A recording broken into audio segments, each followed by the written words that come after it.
there guys, welcome back to Racing Insider Bets here. It is Josh. Yes, we are back. It's been a almost 2 weeks since we last posted, which would have been for the 27th, I think, of December. We got one out for obviously Boxing Day, but we're back now. A bit more consistency. Obviously, coming New Year's, a bit smashed, and then I'm a bit ill. You might be hearing my nasal tones a bit congested. Don't know. It wasn't COVID. I did a PCR. It wasn't COVID, but I was wiped out for about 4 days. So hopefully we're back, getting right to fit, back to sort of match fitness and getting out to putting videos for you guys. So yeah, obviously we had a good Boxing Day, as I think I might have covered in the previous video, and then obviously the 27th was an absolute root stinker. Nothing went right. I think I had 3 horses in that race in the races that day, and I think one pulled up, one fell, and one came 6th. So not brilliant. Shocker. You got to hold your hands up there when you make some mistakes, and sometimes you have a bad day of it. So hopefully we can move on from that swiftly. Get out of the way. I'm back here. I want to be back winning. Yes, we do. Make some more money for the new year. A very profitable December. So yeah, obviously there's gonna be some shake up on the channel as well. I think gonna introduce hopefully a new series of stuff. So I won't let on too much. Keep this here. Mum's the word, but be coming soon to Screen New Year hopefully. Something a bit different, a bit new. We're going to try it out and see what happens, and then also a few things working on the background where some more things might be to come. So follow the Instagram page, please obviously like and subscribe, and so yes, you kept up to date with all the new developments in the Racing Insider Bets TV, Racing Insider Bets sort of YouTube, Instagram, and business. So we'll see. Just wait and see. Sorry. So yeah, we're going to move on now, and I've done I'm going to do just one massive video for the whole weekend. That's focusing on Friday and Saturday. I've only found really one horse I quite like on Friday, and then obviously just looking at Saturday. I haven't seen much on Sunday yet because the prices haven't really dropped. So waiting for that to have a look. Maybe I'll probably post those up there on my Instagram if I do find anything I like on the Sunday. So we're just going to focus now and get straight into it. Get our teeth straight into it. So yeah, the first race we're going to be covering is obviously on the Friday. It is the only race on the Friday that I really kind of like. It's a bit thin on the ground, the racing on Friday. There's only stuff at Wetherby, Wolverhampton, and Langfield, and they're both really flat on the all weather. And then Wetherby's obviously the only jumps races of the day. So we're going to look at Wetherby up north, and we're going to go in a 2:35. The every race live on Racing TV handicap hurdle. It's a 2-mile contest. It's a Class 4, and currently the ground has. I've just seen the ground has shifted to soft. I know it's looked at the forecast. It's meant to be raining tonight. It's a bit tomorrow morning, so that will soften the ground up nicely, and that will definitely aid our selection. Who is Global Agreement at 3-1? It's a bit short. I normally put up, but on Bet365 he's 3-1. But I think Global Agreement is going to give a cracking run in tomorrow. The market leader is War Verge at 5-2. He's attempting to go for the hat trick, and he's obviously a solid horse, but he's rated up. He's going off 112, so he's going off. That's about puts him off in this race anyway. Going off 12 stone 12 stone 1. He's got a £3 claimer, so he's going off very, very high weights. Whereas Global Agreement's only running off 98. Kevin Jones has the ride. He's claiming 3. Global Agreement is trained by Milton Harris, who's going well so far this season. Has had a solid start to his campaign, and yeah. So Global Agreement, I must admit, not gonna lie, he's been about. He's run 22 times,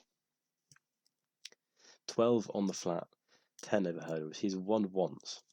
He's a big fat 0, a big egg, right there. Egg and 12 on the flat, and he is 1 over 10 on hurdles. His best performance on the flat was, I think it was in a 9 furlong dash at Nottingham in 2019 on heavy ground. He came 3rd of 8. So, it's not brilliant, is it? But it shows he likes it when there's a bit of cut in the ground, a bit of juice, which is definitely going to aid us today. Obviously, as the ground is getting softer at Wetherby is getting softer and softer as we speak. But the reason I quite like him is he's sort of coming a bit to the ball now. I think he's starting to get his head around stuff, and he won his first ever race as a horse, as a horse. In start of December at Lingfield, on heavy conditions over 2 miles. He won that. The class 4 that was, and he beat Cream Fresh by a neck, but he looked pretty handy in that. And I think, as I said, the more juice in the ground, the better for this horse. Definitely likes it with a bit of cut. And then last night he backed that run up pretty nicely when he ran up at Fontwell on Boxing Day, came second to Legal Rights, who's won since at Hereford, so that form is franked. He only went down a half length there, and I think he'll definitely improve further for that runner. He's not been handicap has not beat him up at all. For his win at Langford, sorry, he went up 2 pounds, so he went up to 98 from 96, and then he hasn't been changed since, even though he only went down half length in that race at Fontwell, obviously. So I think he's gonna have a real shot at this, and he can qualify for the Go North Sea Pigeon Series qualifier. So I mean, it's pretty exciting times if he wins this. I must admit, that's a massive race. I don't know, I'm buzzing for it. I must admit, but yeah, no. So I think he's definitely gonna have a chance. I think he's gonna put the favourite Will Verge under pressure, and he's going off only 10 with the claim. He's going off 10 stone 11, so he's well in at the weights. And I think as the rain is forecast, I think he should give a good showing, and hopefully we can all be in agreement. The global agreement will hopefully win. Fingers crossed tomorrow at Wetherby in 2:35. So yes, I thought I'd give a nod, by the way, in the 4 o'clock at Wolverhampton to Inevitable Outcome. Has won at Wolverhampton before. It's been a bit dodgy the last 2 runs, but I think could bounce back. That's the first flat tip on this channel. First even mention of a flat race. It's not a tip, it's just a set, just as a one up out there. But yes, I thought I'd just ease our way into the flat racing with some all-weather action. Oh, no. Anyway, moving swiftly on to the Saturday, the 8th, the 12:45 is at Sandown. It is pretty big day at Sandown. The Tolworth novice hurdle, obviously it's a grade 1, but the only chance in that really is Constitution Hill, and he's 2 to 5, so we're not touching it at all. Stay well clear. It's definitely a watch for me, and hopefully for you, because you're back in 2 to 5, you should be considering something. Something that you should be considering your life choices. To be honest, let's not lie. It's shocking behaviour back in 2 to 5. But anyway, in the 12:40 at Sandown, it's a Unibet 3 Uni Boost a day mares hurdle. It's a class 1 listed race over 2 miles and 4 furlongs basically. Now there's 2 Irish raiders in this. There's a Galoise who heads the market at 6 to 5 and is trained by Willie Mullins, and Paul Townend has his ride. And then there's the other one, Skyace, trained by John Joseph Hanlon and Jody McGarvey getting the ride. And that is the mare I'm signing with on Saturday in the 12:45. Skyace is 9 to 1. I think that's a massive price for Skyace, especially looking at her form last season. She was very, very productive, rattling off 3 wins and then coming 4th, which would have been placed obviously at the Cheltenham Festival.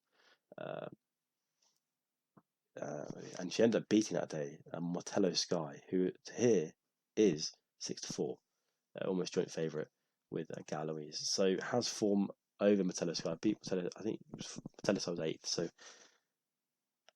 has form against Martello Sky and also has form against Galoise, having beaten Galoise at Fairy House in a grade 1 mares. It was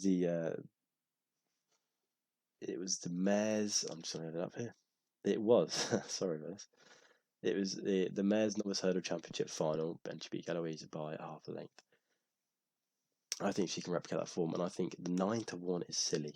You ask me. You're gonna get a few places about. The only reason she's 9 to 1 is because she started this season awfully. She's gone a 4th of 4 and 7th of 8th.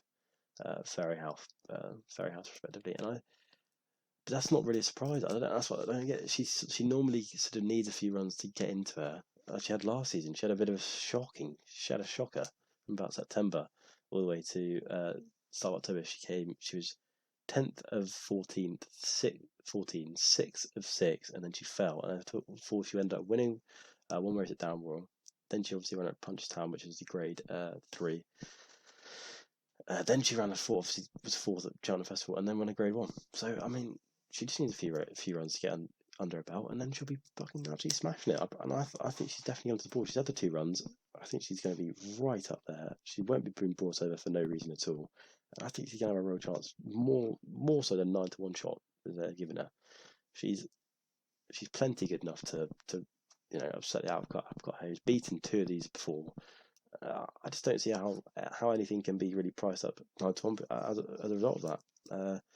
She goes on soft and heavy ground, and there's going to be rain forecast on the day. I've checked about the area of Sandown. There's rain forecast for all of today, tomorrow, and tomorrow, and it's already soft ground. It will be soft to heavy ground. I think she'll absolutely cruise through it. I genuinely am shocked that she is 9-1, and I think we're getting some real value here, and hopefully I'm proven right.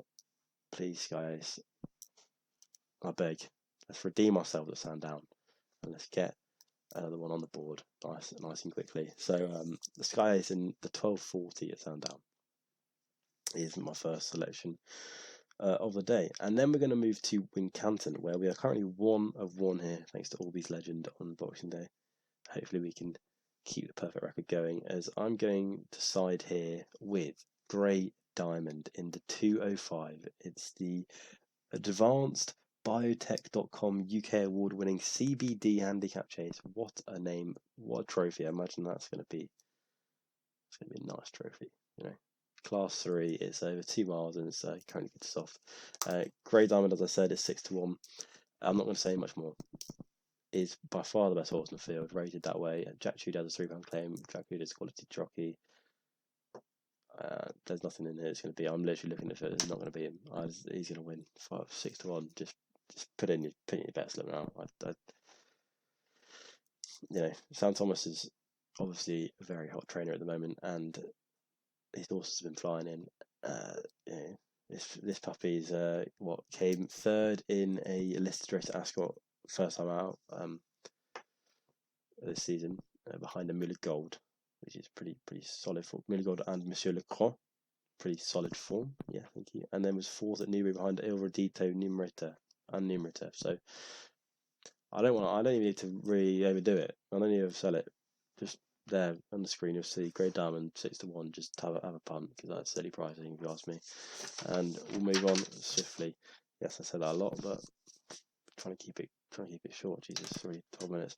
Let's just power through now. So now we're going to go to the next race on the card at Wincanton, and that is the 240.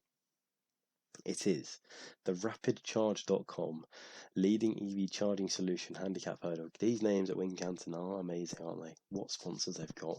It is a 2 mile 5 furlong race. It's a class 3, and obviously at the moment it's still good soft.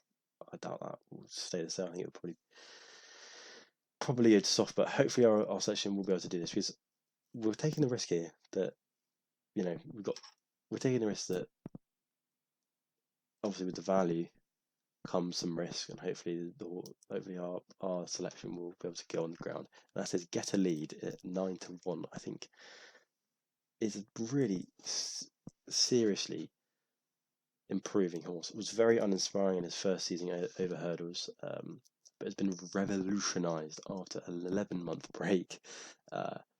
Basically missed all of last season. I don't know why, but he did. It's trained by Claire Harris, and David Pritchard has the ride. And yeah, since he's come back from that 11-month break, he rattled off some pretty serious results in the space of in a very short space of time. So from 6th of October, where he came 2nd at Ludlow, to See the Sea, who has won twice since then. So that's pretty solid form. He went on to score a quick-fire hat-trick, winning at Wincanton over hurdles. He won nicely there, and that was over the day's trip. He didn't beat a lot in the field. Form hasn't worked out massively for that race, but then he went on to score again at Warwick, beating Guernsey, who I generally don't know how Guernsey hasn't won a race this season. I've been watching Guernsey all season. Has come, second, third, second, and should have won pretty much all of them. It's mad. But anyway, beat Guernsey. He's a good horse. Phillips Hobbs' horse is a very good form. And then 2 days later went to Ascot and won. Didn't be a lot on the field, but still 2 days later smashed it. And then on the 9th of December, went to Taunton and came fourth in a pretty toasty Class 3. Pretty warm one. Highway 102 and ended up winning. Guernsey somehow was second.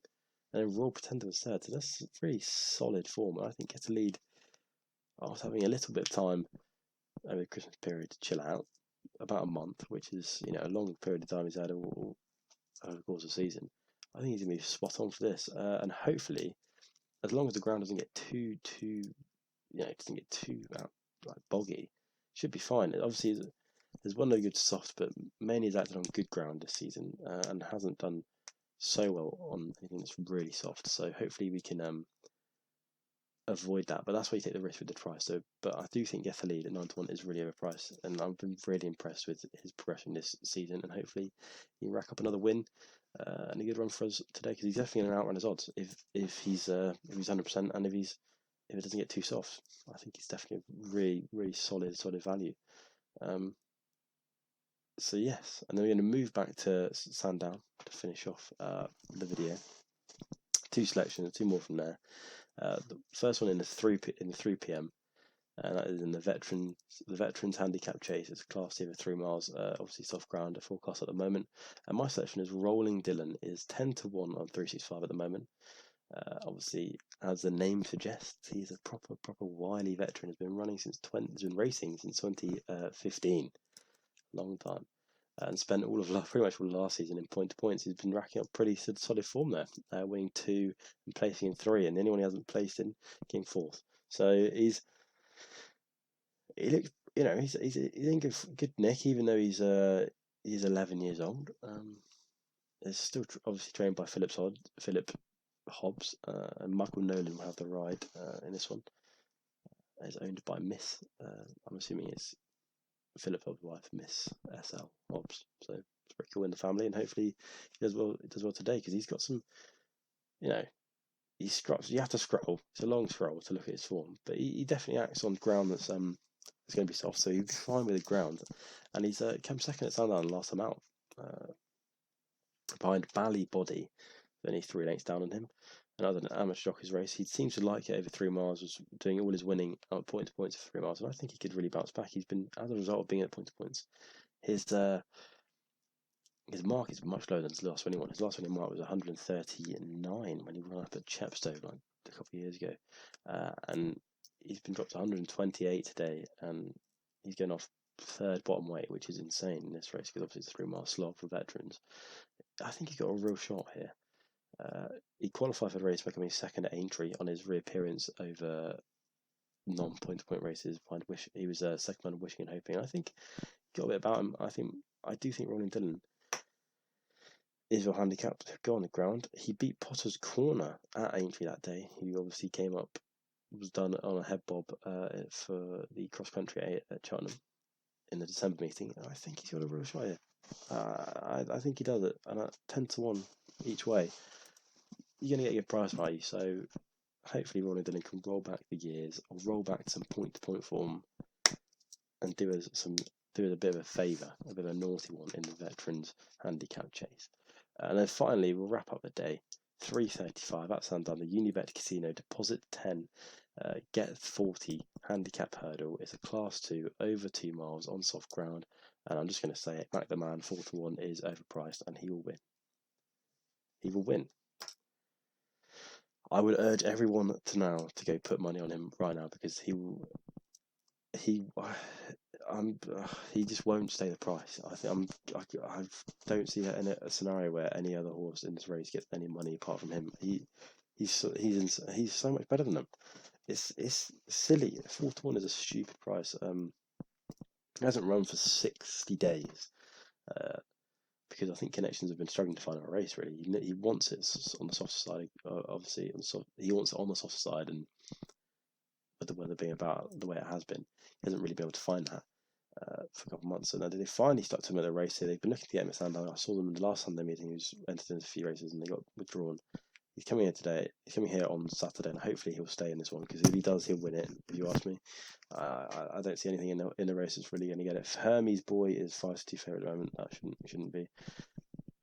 So Mack The Man obviously is solid off a break. He on reappearance after his last run was in April. He came and he ran Exeter. I was there that day, and he won a pretty decent race. The form hasn't worked out particularly well, but that was a prep race for him, and he did win it pretty nicely.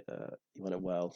It was close, but he still won it well. And I just don't see why he's this priced. It's really overpriced. Obviously, you know what Evan Williams is doing. He's been one of a serious trainer this season, and he'll have him in good nick. And I think he'll just be too good for him. He's won over course and distance. That's really important. He placed third. His course form at Sandown he placed third in the Imperial Cup in 2019, 2020, and he won a listed race in 2019. So I think he likes Sandown. He likes the ground. I just don't see tick. He's a really solid candidate. I think he'll do really well. He's definitely found it better hurdling. He was trying to chase him for 2 races and didn't really work out.